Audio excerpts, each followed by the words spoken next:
Before I visited China, all I knew about China was old China and not modern China. I knew China had advanced technology when compared with Europe during the Middle Ages. Most of what I knew about China was from reading books. I had vague ideas of the Cultural Revolution, Tiananmen Square, the student uprising, and Chairman Mao. I knew that almost every item I bought seems to be made in China. If not China, then Taiwan, Hong Kong, or Japan. I knew China had a lot of people. So many people that they made a law about families only being allowed one child. I did not know the Chinese people themselves, or China as it is today. After visiting China, I was impressed by the ancient history that went back thousands of years.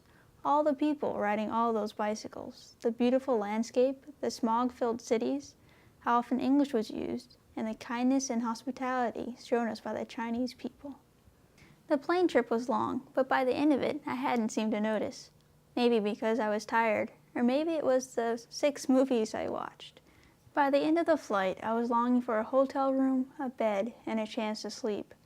At the hotel, we met the Chen family. Mr. Chen, his wife, and his daughter, Chen Dan, would be showing us around Beijing. We were supposed to meet them at 9 a.m. Mom called and said I wasn't feeling well. She postponed it until 10:30 or 11 a.m. I slept again, got up, ate, threw up. We wanted to change our traveler's checks into renminbi, which means people's money. It is abbreviated RMB and is the national currency in China. We went to 2 banks trying to exchange our money. The first bank had no lines, but did not exchange traveler's checks. 27 people later, we were able to get our traveler's checks changed. As we walked through the Forbidden City, I realized I was wearing the wrong clothes. The hot and humid weather caused them to stick to my skin, making them feel heavy. I started feeling sick to my stomach again. Through the fog of these discomforts, the beauty of the gardens and palaces sank in. Oh, Mom, tell us what you think.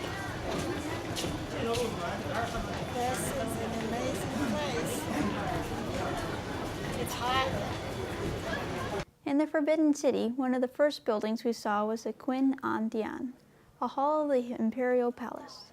This hall was built in 1420, rebuilt in 1535, and repaired in 1772. It was a Taoist temple where the Ming and Qing emperors offered sacrifices to the Taoist god Zhuangwu.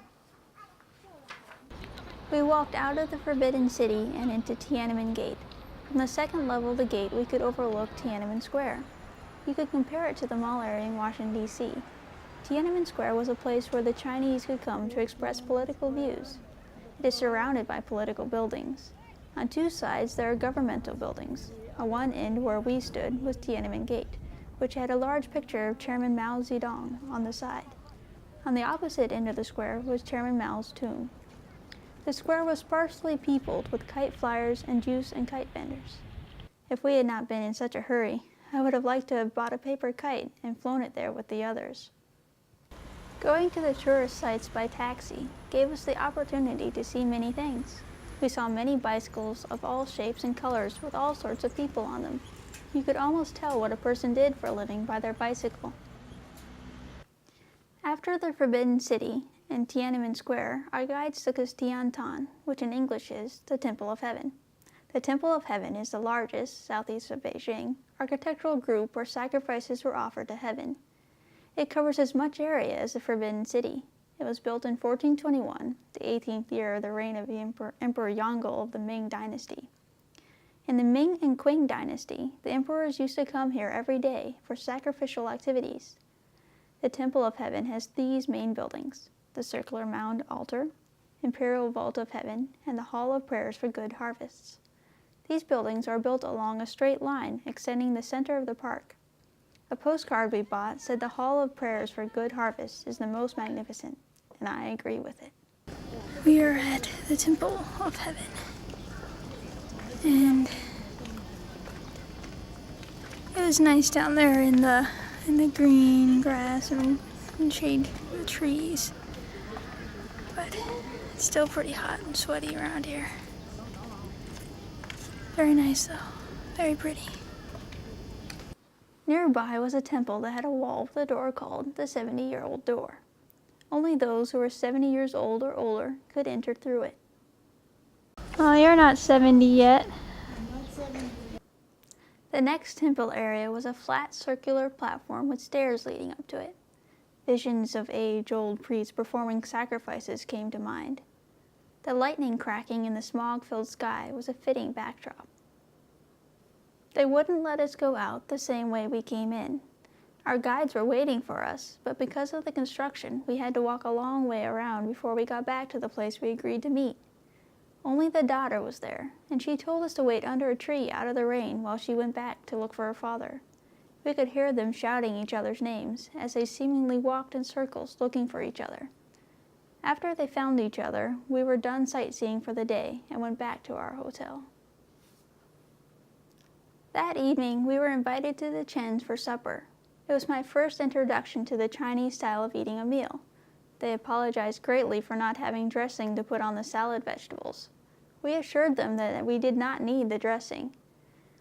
They had lotus root, which was the texture of a potato, but sweet. Lotus root grows underwater in the sand. They also had steam buns, which were like a steamed dumpling. I found these very tasty. There was also a broth of rice and beans, which Chen Dan called porridge. Finally, they also gave us bananas and cantaloupe. I was quickly full. I still didn't have my appetite back. Back at the hotel, I quickly went to sleep in spite of the hard bed. The hotel rooms had price differences relating to the hardness of the beds. For a softer bed, you would pay more. Apparently, our beds were rather soft by Chinese standards. The next day, we overslept. We had to hurry to leave at 9:30 for the Great Wall at Badaling. It was an hour drive or so from Beijing to the Great Wall. As we drove around the parking lot looking for a space, I had time to notice the type of cars. The taxis were nearly always Volkswagen Jettas, and for those in Beijing, the popular color was red. I don't ever remember seeing a Japanese car the whole time we were there. Only once did I see an American car. It was a large SUV. Most of the makes I recognized were German. We started up the wall at 11:30. Mom was feeling hungry, so I gave her the half of the bagel I had brought along with me. Umbrellas are a popular form of sunshade in China. The black umbrella I had brought from home wasn't ideal for this use. Walking up the wall was a crowded, tiring process. We were constantly maneuvering between people who were having their pictures taken. So where are you? Great Wall of China. After being in the flatlands of Michigan, it was nice to see the tree-covered mountains. You have conquered the Great Wall. Yes, you are the hero. At that same tower where my mom and I were taking our conqueror photos, some children were having their picture taken as well. Mom thought they were very cute and wanted our picture taken with them.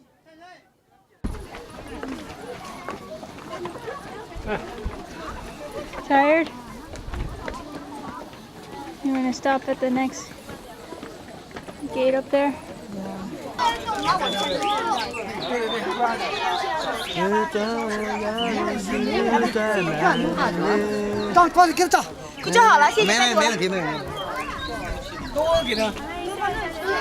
Was he a friendly camel? He was very placid.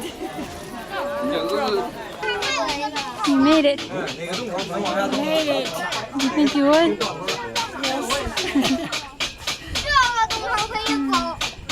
One step at a time.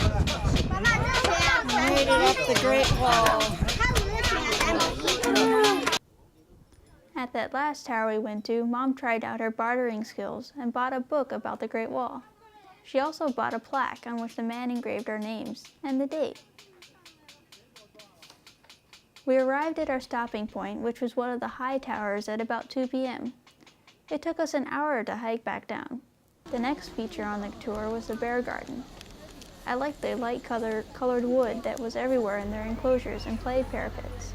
The bears were very friendly and appeared to enjoy the attention from the tourists. Mom had heard of the Ming tombs and really wanted to go. Therefore, after the Great Wall and the bear garden, we drove to the Ming tombs. This is what the bathrooms look like at the Ming tombs. And this is what the garden looked like. Old trees. My mom thinks they're cedar trees. I personally like Like a little elephants over here. Serve as seats. I think they're very cute. I don't know if you can see this. My skin is bubbling. Surprisingly enough, it doesn't really hurt.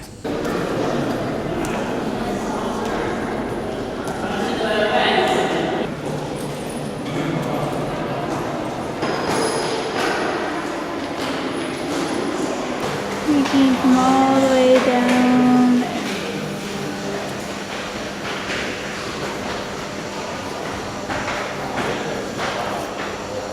I was impressed with the fruit orchards and the fruit vendors that lined the streets.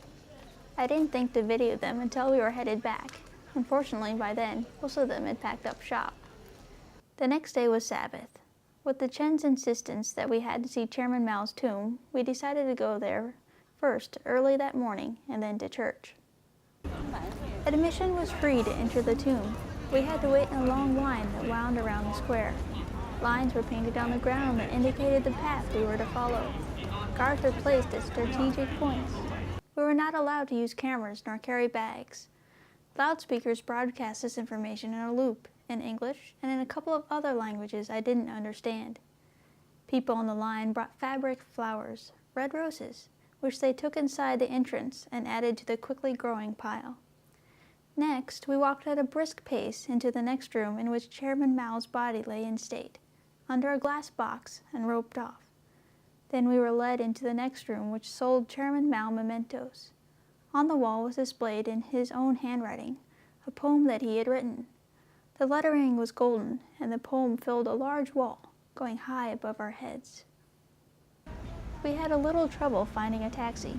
After 5 or 6 of them, we were soon enough on our way to the SDA church in Beijing. We were fortunate to have a translator, David, who was already translating for John. John was from Toronto and had come to Beijing to learn Mandarin for 3 weeks. He had just finished and said that he had flashcards for about 150 words, but really had only learned the numbers. The people at the church were very nice.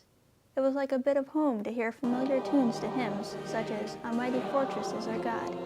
I hadn't realized how much I had wanted to see or hear something familiar until we went to church. Our sermon was about the 2 salvations, and David, our translator, did a very good job.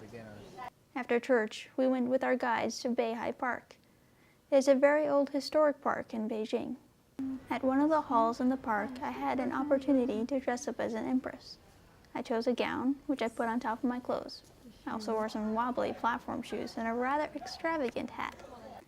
With all my finery finally on, I sat on the throne and practiced my Miss America wave. I also sat in a house-like thing that was a carrying chair, and sat on the bench and pretended to read from the books. Here's the White Pagoda in Beihai Park. Here we are on the top of the White Pagoda. While in China, we saw many loving and affectionate families. Beihai Park had several activities families could enjoy. The lake had many boats out on it. I thought the boats looked very cheerful because of their bright colors.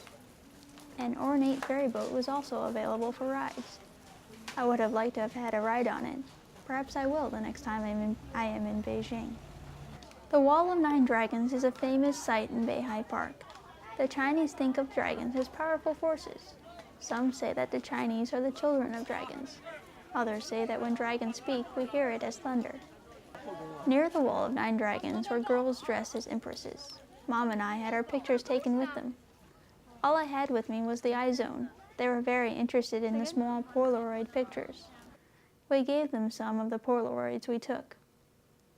Our flight for Chengdu that evening had been delayed. Since we had already checked out of our hotel that morning, we were trying to take up time at Beihai Park. One of the diversions we found was a group of people singing in a gazebo on the lake. There was a man animatedly leading out in the singing. An accordion player accompanied him.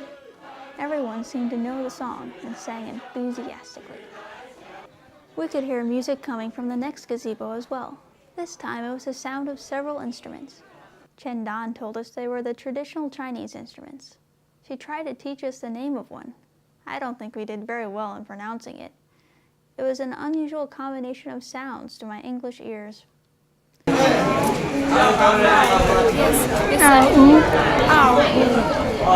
We took up time in the park while waiting for our flight. We fed the fish, posed for pictures, watched the beautiful scenery, and commented on things that grabbed our attention. I thought the library of old Chinese characters very interesting, though I wished I had a better understanding of what I was looking at. In one courtyard, we found an unusual activity. There was a bowl with handles on it. People would wet their palms and rub the handles. When you rubbed it in just right, the water would ripple and the shoots of water would jump up. An emperor from a long time ago would use it as a hand exercise. Both Mom and I tried it. On our way out of the park, I noticed a telephone booth. It stuck out to me because it was different from those on the street that I thought looked like upside-down eggshells. The next day was Sunday. We awoke early in Chengdu to catch a ride to the Panda Reserve. Pandas are nocturnal creatures. We would have to leave early in order to see them awake. We planned to arrive for breakfast. On the way there, our hostess in China, Li Yu, pointed out many sights of the city. It was a mixture of new and old technology, as it are so many things in China. We passed tall, modern buildings. We also passed vendors riding ancient-looking bicycle carts. I found myself looking a lot at the streets as we passed by. The traffic was so different from what I had seen in the U.S. The Panda Reserve was a beautiful place. At the entrance was a large golden-colored sculpture of stylized pandas. We soon bought our tickets and followed the signs looking for pandas. Yu began to teach us some Chinese. She started with the word for bamboo. We, in turn, helped her with her English. Bamboo. Say it in Chinese. 竹子. The first few rooms we looked at did not have any pandas in them. We soon found a panda, and Yu called excitedly to Mom to come and see it. We were arriving at the tail end of the panda's feeding time. One of the attendants was placing a pile of bamboo for a panda to eat. In one day, a panda can eat all this bamboo. Next, we went up the hill to where the younger pandas were. These pandas were only a few months old. They were also awake and feeling playful. It was fun to watch them romp in their enclosure. Pandas have always been one of my favorite animals. I was very happy to see them. We were very fortunate to see pandas that were only 2 days old.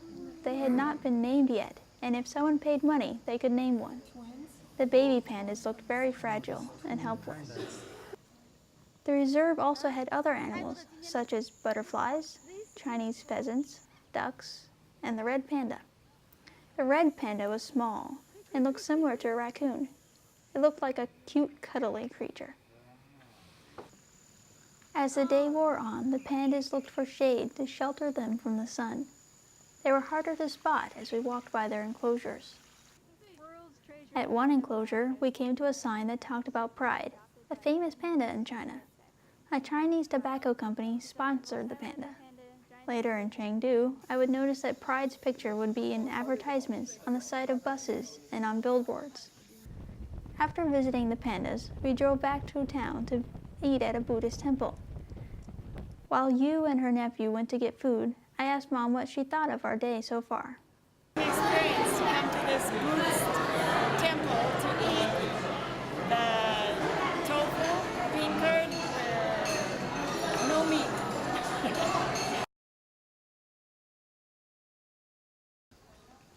The place where we ate lunch was in what we understood to be a monastery. It was very large and was one of the few not destroyed at a time when many others were. In front of one building was a large tree with people gathered under it in the shade. Directly adjacent to the monastery was a tea house, after which there was an entrance to the Chengdu Zoo. We saw many things at the zoo. Unfortunately, the buildings were not air-conditioned, and I was starting to feel tired. I found many of the animals very interesting, yet I walked quickly, looking for a shady place to sit down. The bears were very friendly and liked to be fed. Sometimes they would even stand up when you called to them. That was fun. Sensual. I thought the polar bear had the right idea when it cooled off in the water. Next, we went to see the brown bear. It was fun to see him catch in his mouth the food we threw him. Mom really liked taking pictures of the kids. There were rides for them here at the zoo, the same as there were rides at Beijing Park. Among the animals we saw was a peacock. You tried to coax it into spreading its tail. Mom tried another time. I'm from America. Please show me.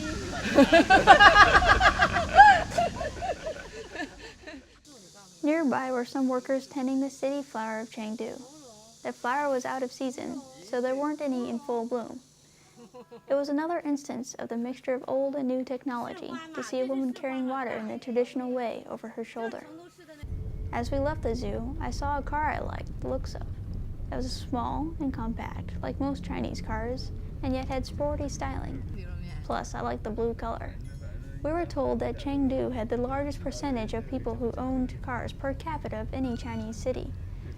I want to say it was 1 in 100. Most people in China ride bicycles. Yu showed me one day the route she rode to work on her bicycle. It took her an hour, I think.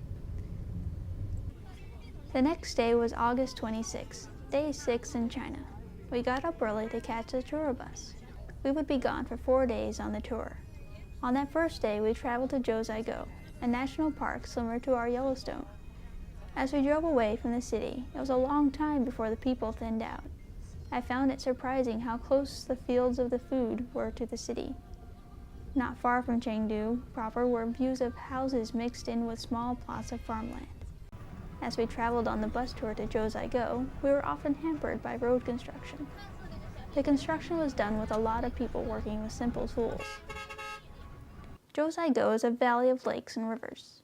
At its apex, it has majestic snow-capped mountains. It was a brisk morning when we entered the park. The idea was that we would ride a bus to the highest point, then walk down, stopping at the places that interested us. Another beautiful view. Everywhere you go, there's a more beautiful. Oh, and look up there. We started out in the primitive forest. It was beautiful. The cold, crisp air smelled pure and fresh. Golden sunlight dropped through the trees onto velvety moss. Ferns grew in vibrant sprays of green. At various places in the park, there were opportunities to put on native Tibetan costumes. Mom really got into the spirit of the persona and began to dance. That's some fancy footwork, isn't it? Nice. It's fun. It's fun up here in the mountains in Tibet. The water of Jiuzhaigou is the main attraction. The water is clear. It is clear, clear. It is beyond clear. The mineral deposits also gave the lakes pretty colors. The places at Jiuzhaigou often had descriptive names. For example, Tiger Falls is so called because the sound of the water falling was like a roaring tiger. That evening, we went to a show that featured traditional Tibetan dancing and singing. We were told that Tibetans are very fond of the arts. Every Tibetan must learn to sing and dance. Several popular performers took part in the program. Members of the audience would go on stage and put long white scarves around the necks of the singers they liked. Sometimes the scarves would pile up so much that someone from off stage would have to come and take them. It was an interactive show as well. They invited the audience to come on stage and learn the dances. Mom and Yu took part. I stood on the sidelines and tried to capture it on video. The next morning, we were on the bus again. One of our first stops that morning was a place where we could ride horses. I was a bit confused at the procedure of what was going to happen. With the help of interpreters, I figured it out. We're gonna ride horses to the beginning of the river. Of the name I can't remember. But it should be interesting. We first rode to the supposed origin of the Jiang River. We paid 160 yuan each because we took an extended ride. They asked if we wanted to go farther. We said yes. I was having fun and enjoyed the horse ride. Yu did not enjoy it quite so much. The Tibetan people live hard lives and are very busy. They don't have time to pray. They hang colored flags, and when the wind blows, it means they are praying. There are 5 colors for the flags. The colors are blue for the sky, white for the clouds, red for the sun, yellow for the earth, and green for the trees, grass, and growing things. The Tibetan women also wear bright colors in their clothes. The men I was surprised to see wore dark-colored suits. Next on our tour, we stopped at a Buddhist temple. We had seen so many Buddhist temples by this time it seemed very familiar. There was a store at the temple that sold Buddhist merchandise, including very long incense sticks. Apparently, the longer the stick, the more effective it was. Our next stop on the tour was Huanglong. This nature reserve park's main attraction was its mountains. Because of the high altitude, some people bought oxygen to take with them. The oxygen was in large blue and yellow rubber bags. The bags reminded me of pillows. You and Mom stayed at the bottom. Mr. Shua and his son and I walked up to the top. On the way, we talked about Jackie Chan movies. The scenery was beautiful. We hiked beside waterfalls and interesting-looking pools. Right up in one of these. Cost 400 yuan. They look like they would be heavy, too. At the top of the mountain, I tried to call the USA, but I couldn't figure out how. It was raining at the top of the mountain. When we arrived at the bottom, it was sunny again.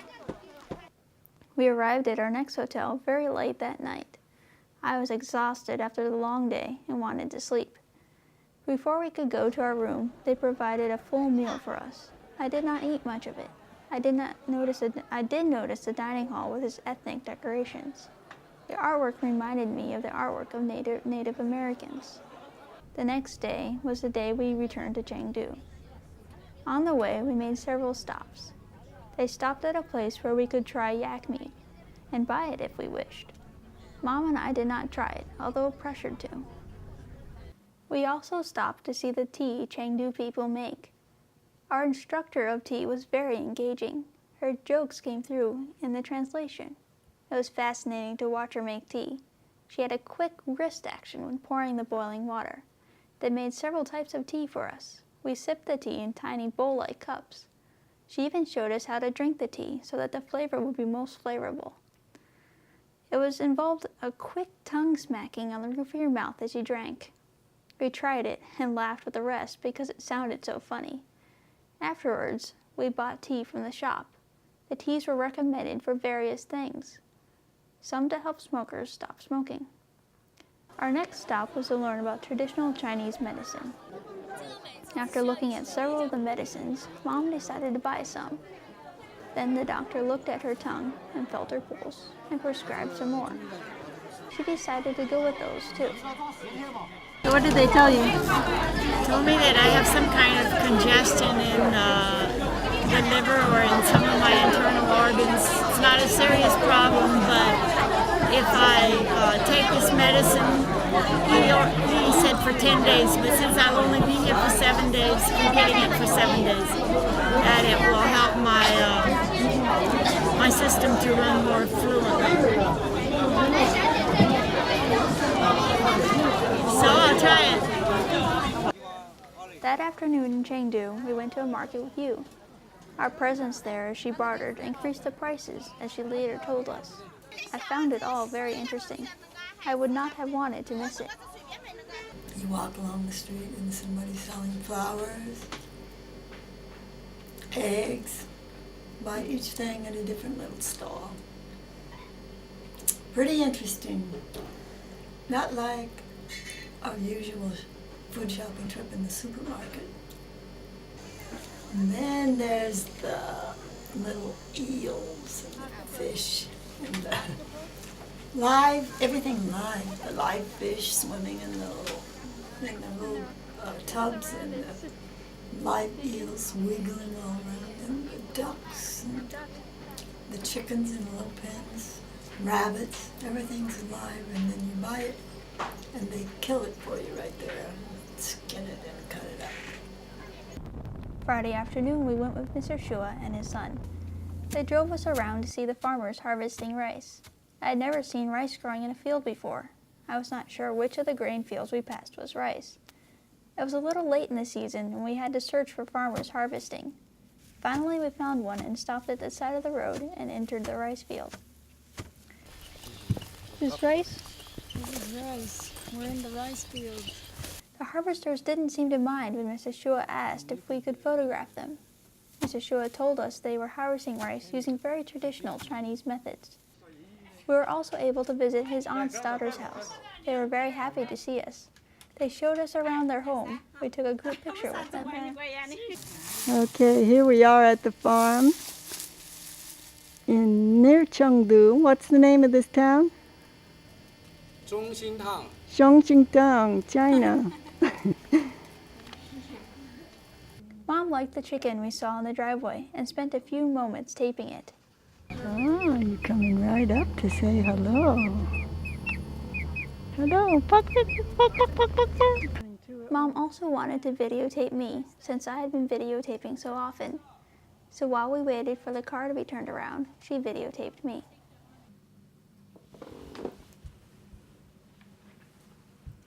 Next, we went to an ancient Chinese town. Unlike many of the buildings we saw with old architecture, these buildings were authentic. Because of its authenticity, the town had been used as a movie set many times. We just got 4 fans, and we're playing yarns.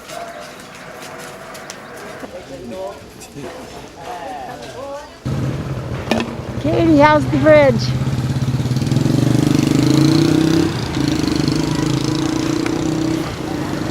It's strong enough for you? That evening, we went to Yu's mother's house. Pue, Yu's niece, and Pue's mother also lived there. We had supper there. It was a very good meal. Pue's mother had prepared it. She apologized for it, saying it had been so simple because there was no meat. Yu's mother knew some English. She had learned it after she had turned 70 years old. She was shy in speaking it to us. They all encouraged her to say something to us, but she did not speak to us until they had left the room. The SDA church in Chengdu meets in a house. They used to have a church building. It was taken away from them in the 1940s or in the 1950s. They have asked for a building, but the Sunday keepers are opposing them. There is freedom of religion in China, but you have to be recognized by the government. We arrived at the tail end of Sabbath school. The main part of the service was taking part in the living room. We went to a side room where there was additional seating. Here also, we were fortunate to have a translator. His name was David Liu. It was his mother's house that we were meeting in. That afternoon, we met with the youth group. Many of them could speak English. The most fluent was Charity. She had learned English by listening to the radio and television. She said she was not shy in talking to people and practicing her English. We sang songs as well as studied the Bible. They had learned English songs from their English teacher. They sang Peace Like a River and did the motions too. This was Mom's favorite part of the whole trip. The next day, we went to Wulong. Wulong was also a panda reserve, similar to the one we had been to in Chengdu. We left early again so that we could see them at feeding time. Me and the pandas at Wulong.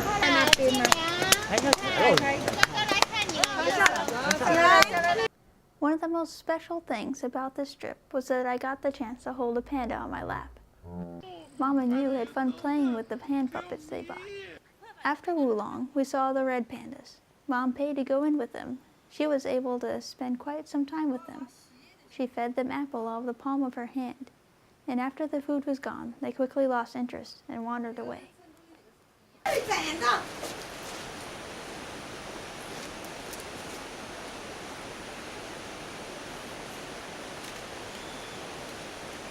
Wow, 照了10多帧，不对，我有2方面都没有的。他找了，不现在他找不着，他刚刚 So what are they like? You want to go here? Like little teddy bears, aren't you?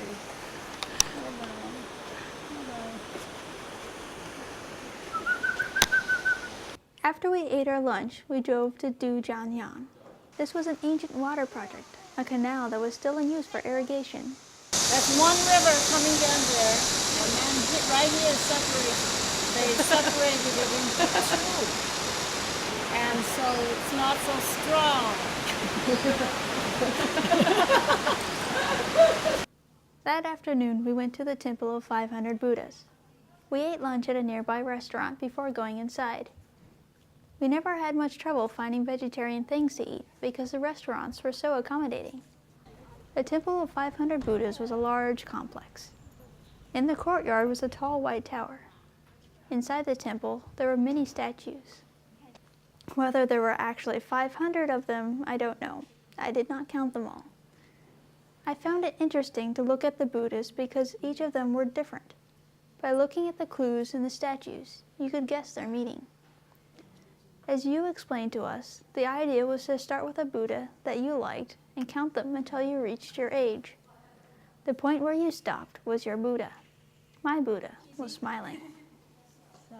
This is another Buddhist temple, but it's really different because there's 500 Buddhas in that part that we saw over there.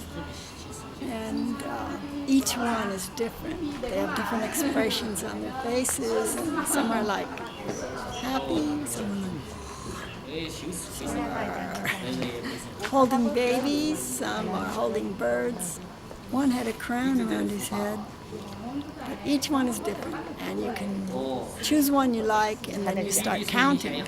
You count from that one to your age. I counted from 1 to 61, and my Buddha was...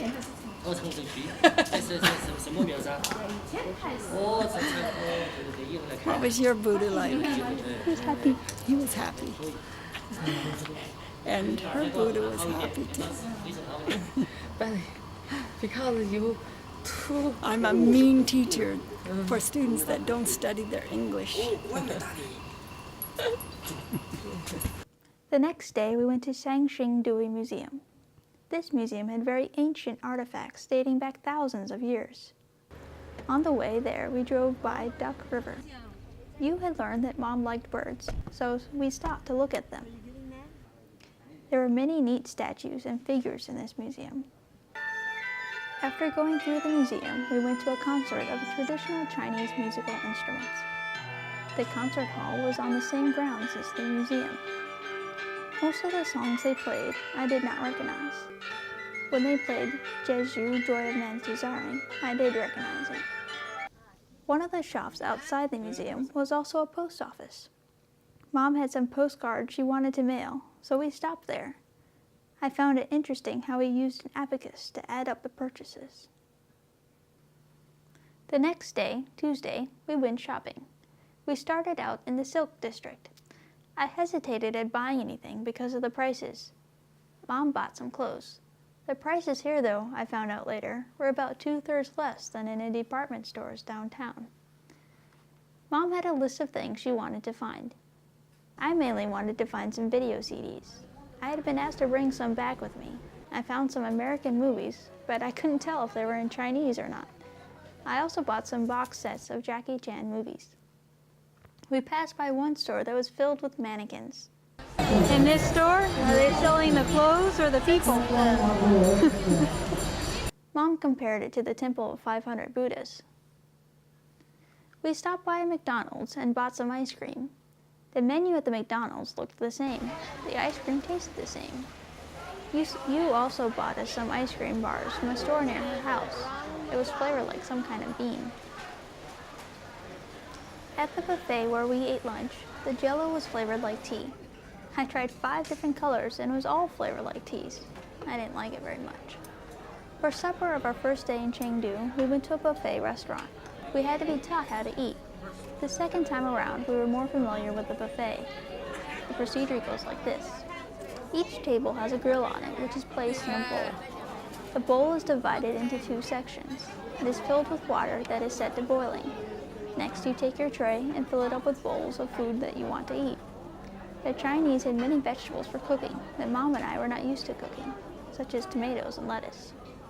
After your food is boiled, you take it out of the big bowl with chopsticks and dip it in the little bowl of spicy stuff. Next, you put it in your mouth and chew, and hope the spicy stuff isn't too hot.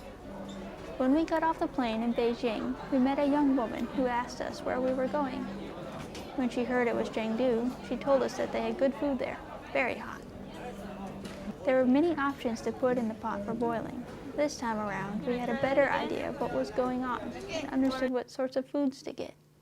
Eating the food with chopsticks was still a challenge. The next day, Wednesday, we went to Chengdu Institute of Technology. This was the university where Yu taught chemistry. We started out our tour of the university at its Museum of Natural History. Many of her colleagues wanted to meet us and were there. A few of them knew English and were eager to talk with us. They showed us each of the artifacts in the museum and explained their significance to us. We went to one of the classrooms where Yu teaches. Mom asked about the students in China. They also asked us about students in the United States. They wanted to know if it was easy for graduates to find a job. They wanted to know what classes were like. They wanted to know if teachers lectured a lot, and if they gave a lot of exams. While we were standing in the hallway, class was let out and the students came out. One of them was wearing a t-shirt that said, "Jesus is Lord," in English. I pointed it out to Mom, who went over and greeted the girl. After a couple of smiles and a nod, Mom gave the girl a hug. We went to lunch at a restaurant in the hotel that was at the university. They told my mom that she could come teach English at the university and stay at that hotel. We're here at Chengdu University of Technology, and they are rebuilding the campus. But this is very beautiful here in the hotel near the restaurant. And I love these chairs. I'll take a few of these home. And we're going to go eat now. We saw a classroom. We saw a used classroom. And it's very nice. I liked it. There's about 140 students in the class. And she's an excellent teacher. They all say she's an excellent teacher.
Always helps to take off the lens cap. We were not allowed to use cameras, nor carry bags. Is that the fire alarm? So what do you think, Mom? This is a beautiful hot place. It's like Yellowstone National Park. I shouldn't walk backwards.